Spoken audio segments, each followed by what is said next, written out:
Okay, we're back on the record here. We have an oversight hearing this afternoon to examine the President's budget request for Indian Affairs at the Department of Interior and for the Indian Health Service for fiscal year 2027. So welcome to our witnesses today, Assistant Secretary for Indian Affairs, Mr. Billy Kirkland. I will note, Assistant Secretary, this is your first appearance before the committee since your confirmation, so welcome to you. We have Mr. Clayton Fulton, who is the Chief of Staff for the Indian Health Service. He has assumed the delegable duties of the IHS Director. We appreciate that. Many of us would like to see the administration submit a formal nomination for Director of Indian Health Service. No offense to you. We appreciate your business and your interest in helping us work through so much of the business. And then we have Ms. Jillian Curtis, who is the Director of the Office of Finance and Accounting at the Indian Health Service as well. As I mentioned to Senator Armstrong, this is a committee that works on some good issues and hopefully issues that we feel good about advancing. We've got a long bipartisan tradition of moving forward tribal priorities. As we look to the budget in front of us, we have a saying around here that the executive proposes, the Congress disposes, and we're kind of in that same mode. As I look at the proposed FY27 budget for Indian Affairs programs, I've got questions as to whether or not it will meet the well-documented needs across Indian country. You look to the proposed reduction of more than 1/3 to the operation of Indian programs, along with the elimination of programs ranging from welfare assistance to tribal community resilience. I look at that and I get concerned about it. So I want to start the hearing this afternoon, Assistant Secretary, with my acknowledgement and genuine thanks for your willingness to come to Alaska a couple weeks back, to hear directly from tribal leaders who were primarily from the Yukon-Kuskokwim Delta. You can't get further from Washington, D.C. to places like Kipnuk and Kwigillingok. You heard voices during that two-part field hearing about the disaster that had just profoundly devastated these communities and the environment around them. And in the tribal listening session that we had towards the end of the second day, I was particularly struck by words from Charlotte Nyagak from Chivak, and she said, finally someone from out there, not just from Alaska, finally somebody is listening to us. We need this. We need this help. And, it was just such a powerful reminders that these folks are just asking to be heard. These communities are asking to be heard, to be respected, and to be partnered with as they confront some really challenging, some would say existential threats to their villages and their way of life. The federal support that you announced, Assistant Secretary, is an important first step in a longer, complicated process involving infrastructure hardening, pre-disaster mitigation, recovery, and in some cases, relocation for affected villages. But for these efforts to succeed, Native communities must continue to have a seat at the table. Agencies like the BIA must remain engaged and responsive and really willing to listen directly to those who have been impacted. And these communities are telling us what they need. Our responsibility is to hear them out, to work alongside them, to ensure that they have support and resources that they need for them and their families. So let's get to the budget here, or the proposed budget for IHS. Mr. Fulton, over the last year, we saw the importance of advanced appropriations for the IHS, long, prolonged government shutdown in 2025. I first introduced legislation to provide advanced appropriations for IHS back in 2013. We ultimately enacted that policy some 10 years later through the Interior Appropriations Bill, so I'm pleased to see the President's FY27 budget continue to the advance appropriations. We have heard significant concerns from tribal health leaders, particularly in Alaska, about the ongoing IHS realignment of the agency's structure and operations. And at the same time, I'm keenly aware of the increasing pressure on the IHS budget from contract support costs and the 105L lease costs, all of which have to be balanced in the interior appropriations.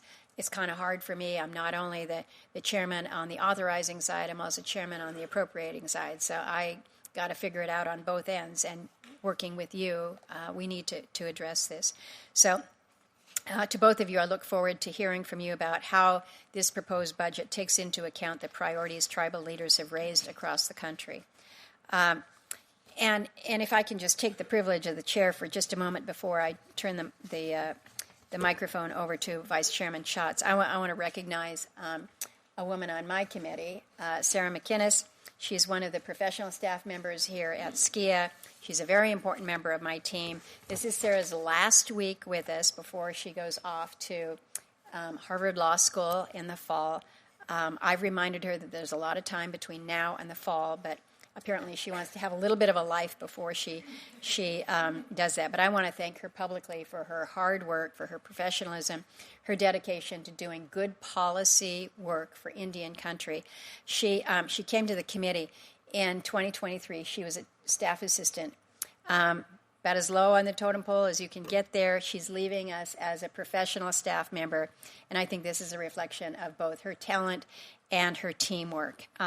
She has helped us develop this Native Children's Commission draft. I'm very proud of the work that she and several others have put into it, but she's really played a very key role in keeping us organized, keeping us moving in the right track. And I just want to say, Gunash Chish, Kuyana, thank you, Sarah.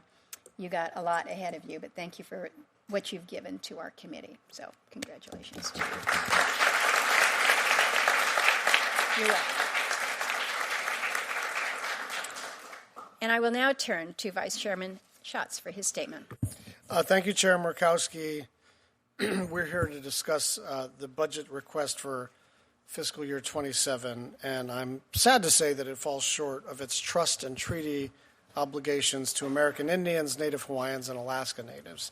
Just how short is a little unusual. It's true to say that a lot of times a budget comes in a little short and then we make up the difference, but this is a little different.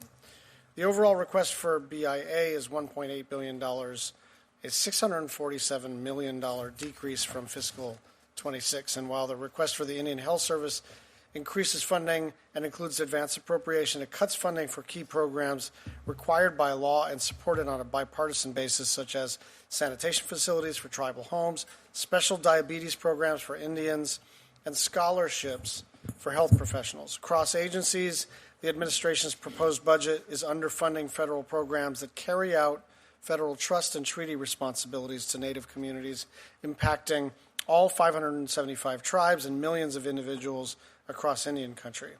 Here's what the budget actually does. It cuts BIE by 32% and BIA by 27%, over $1 billion total. It eliminates the widely successful Tuwai program. It cuts funding for Tribal 638 contracts and compacts despite claiming to support these authorities. It guts tribal government and human services programs. It cuts funding for resource management and road maintenance. It completely defunds tribal colleges and universities, except for two directly operated by the BIE. It eliminates several behavioral health programs. Let me put a finer point on it. If enacted, these cuts would mean less self-determination and self-governance, fewer tribal police officers and underfunded tribal courts, less funding for job training, roads, housing, teachers, schools, ICWA compliance, and keeping Native families together. Closure of tribal colleges and universities, continued gutting of BIA, BIE, and interior regional offices, leaving tribes unable to even find the federal employee that could provide any help.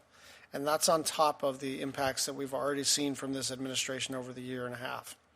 Tribes and tribal organizations are feeling the effects of agency reorganization and reduction in force efforts. Staffing levels across agencies, including IHS, are down. Tribes have lost contacts and relationships they spend years forming as regional offices close. And tribes and Native Hawaiian organizations are facing uncertainty and stability, as the federal grants that they rely upon are abruptly and often without any notice at all canceled, delayed, or even transferred. It's disappointing, but let's remember that this administration proposed similar cuts last year, and Congress rejected them on a bipartisan basis. So as a member of this committee and the Appropriations Committee, and being pretty good friends with the key appropriator and chair of the relevant committee on the Appropriations Committee, we are going to continue to fight against these cuts and protect federal funding that the United States promised to provide through treaties, laws, and court decisions. We must demonstrate through our actions that the federal trust responsibility is not an inefficiency to be eliminated, but an enduring commitment that rises above partisan politics. Thank you. Thank you, Senator Schatz. We will now turn to our witnesses. Assistant Secretary Kirkland, welcome again to the committee. Appreciate you being here this afternoon. Once Assistant Secretary has made his remarks, Mr. Clayton Fulton, the Chief of Staff for the Indian Health Service of the Department of Health and Human Services, will provide his testimony. And it's my understanding, Ms. Curtis, that you are providing backup? Got it. So I appreciate that. Gentlemen, know that your full comments will be included as part of the record. We'd ask that you try to keep your remarks to about 5 minutes so that we have plenty of time for the Q&A. So Assistant Secretary Kirkland, please proceed.